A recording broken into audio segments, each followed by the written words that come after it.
Zamin xalqaro jamoat fondi tomonidan Buxoro viloyati umumta'lim maktablarida suv ta'minoti, sanitariya va gigiyena loyihasini amalga oshirish doirasida Vobkent tumanidagi 8-maktabda quduqlardan suv olish, uni filtrlash va chuchuklashtirish tizimlari o'rnatilgan.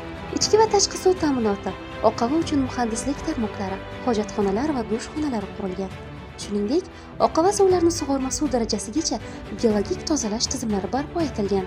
Yaratilgan qulayliklardan toza ichimlik suvidan nafaqat o'quvchilar, balki o'qituvchilar va hudud aholisi ham bahramand bo'lmoqda. Ko'rib turganingizdek, maktabda o'rnatilgan suv chiqarish moslamasi 160 metr chuqurlikdan obi hayotni chiqarib, filtrlab, qariyb 4000 nafar hudud aholisining ichimlik suviga bo'lgan ehtiyojini qondirib kelmoqda. Suv tabiatning insoniyatga bergan bebaho ne'matidir. Bizning 8-maktab Changaro mahalla fuqarolar hududida joylashgan bo'lib, maktabimizda 786 nafar o'quvchi o'qiydi.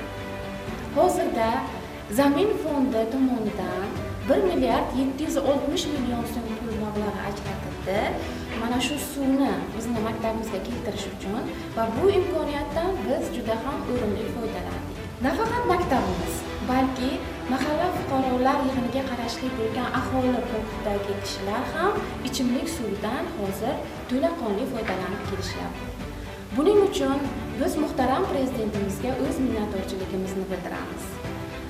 Obi hayot ramzi bo'lmish suvni isrof qilmay foydalanishga harakat qilamiz. O'ylaymizki, hudud aholisi va 8-umumta'lim maktabi o'quvchilari suvni isrof qilmasdan undan oqilona foydalanishadi.